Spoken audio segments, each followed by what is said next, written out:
Spain cruised to victory in their Women's World Cup opener as they dominated Costa Rica in Wellington. Valeria del Campo scored an own goal to put Spain ahead, before Aitana Bonmati curled in a second 2 minutes later. Esther Gonzalez added a third after a header against the crossbar by Jennifer Hermoso, who then had a penalty saved by Daniela Solera. Olga Carmona hit the bar and Solera made a number of fine saves to restrict Spain to 3 goals. The Spanish team's dominance was shown in the match stats, as they had 46 attempts at goal, including 12 on target, with Costa Rica, ranked 36th in the world, only having 1 shot, which went wide.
Spain scored 3 times in a 7-minute spell and had a great opportunity for a 4th, but Hermoso's poor penalty was pushed away by Solera. Only an inspired performance from Solera kept the scoreline respectable as she made excellent saves to deny Paraluelo, Carmona and Ivana Andres.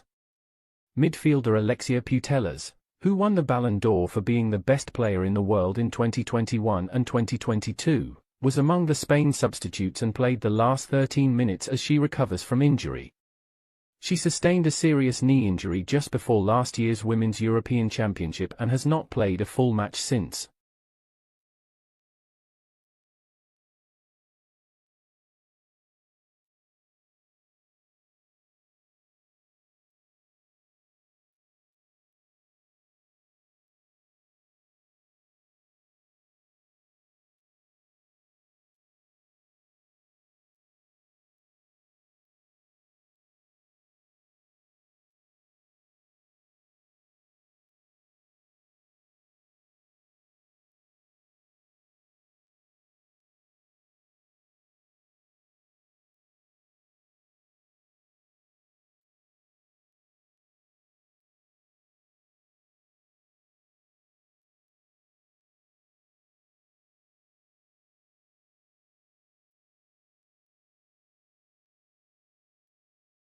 The incident in the centre of New Zealand's largest city, close to where hundreds of football supporters were due to gather at a fan park, left 2 people dead and 6 others injured. FIFA said it had been informed it was an isolated incident and Thursday's match between New Zealand and Norway, at Eden Park, would go ahead as planned. People have travelled to the city from across the globe for the start of the World Cup, which has been labelled the biggest women's sports event ever to be staged.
The Women's World Cup was supposed to be a huge win for women's sport.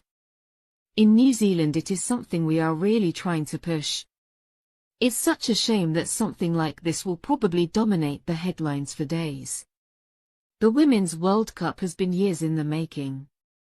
I hope organizers are not going to completely let this overshadow the event. The Women's World Cup is a really big deal for New Zealand.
It is the biggest sporting event New Zealand has ever hosted, added Auckland-based reporter Johnson. We had our breakfast cruise down at the fan zone this morning. There were excited fans and children. It's just across the road from where this horrible incident took place. Among those visiting the city for the tournament is Sonia Orvaz, who has traveled to Auckland from California to support four-time world champions, the United States.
It's sad when this sort of thing happens, she said.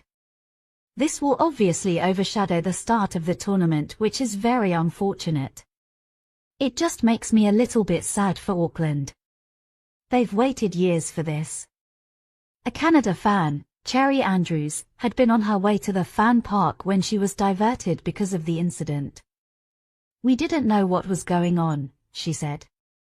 Hopefully it is not going to deter people enjoying the Women's World Cup and why we are all here in the first place.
a mere 3 hours away by car from the bustle of Kuala Lumpur. Cameron Highlands, located in Pahang, rises to more than 1,600 meters above sea level, with temperatures averaging a comfortable 18°C during the day. Here, tasteful Tudor-inspired manners greet you at every corner, reminiscent of an English countryside and a nod to the district's colonial past and location as a hill station. As you venture onto one of the many sprawling tea plantations, an endless green carpet of mossy fondant laid neatly over rolling hills, enjoy a comforting cup of tea with some English scones and homemade strawberry jam as you take the sights in, and breathe out misty clouds into the cool, fresh air.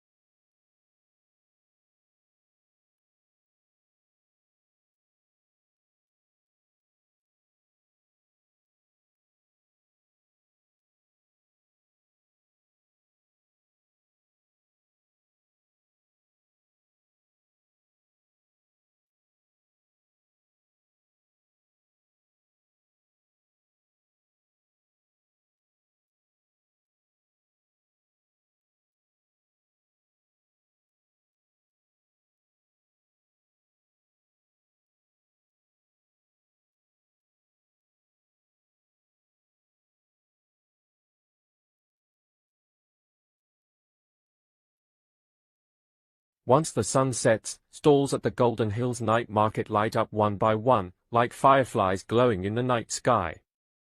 Here, a confluence of locals and tourists alike peruse the local produce, from strawberries to wild, unprocessed chualang honey, fresh flowers and herbs, and sample delectable street food delights. Next morning is a hike up the mossy forest, a cloud forest believed to have been around during the time of dinosaurs. Covered in moss and lichen with a low-level cloud cover, enter a mystical realm where carnivorous pitcher plants and exotic wild orchids bloom.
Descending into Kelantan, by way of Gua Musang, which translates loosely into a civet cat cave, consider a pit stop at this prominent railway station town as it greets travelers with its stunning limestone caves.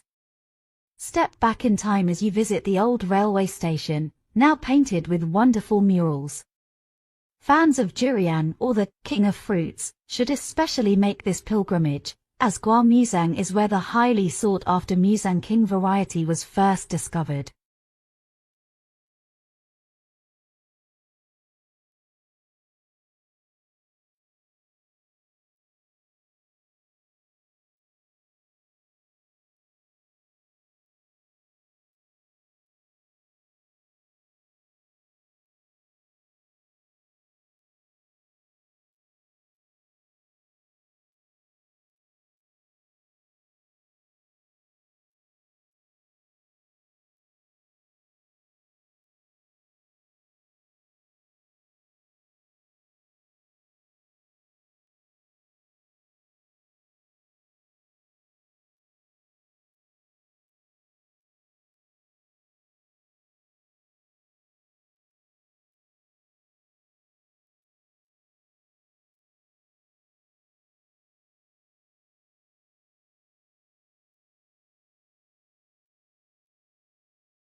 Malaysia's east coast is rich in tradition and culture, as depicted in its lore and legends, and is a reflection of its people's close relationship with nature, unlike the buzzy cities of the west coast.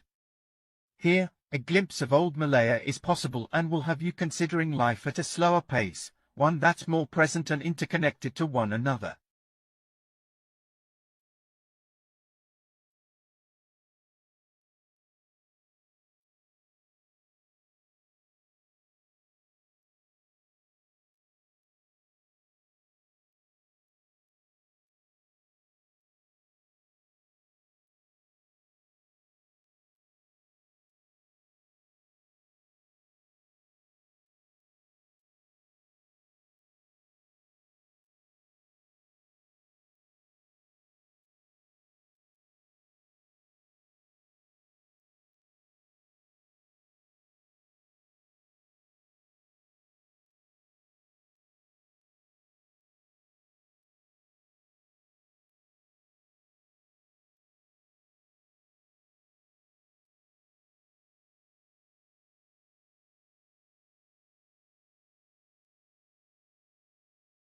Thank you for watching this video. Will help you a lot, and subscribe our channel Vital PTE Academy to see more education related videos of PTE Academy. I will meet you in next video.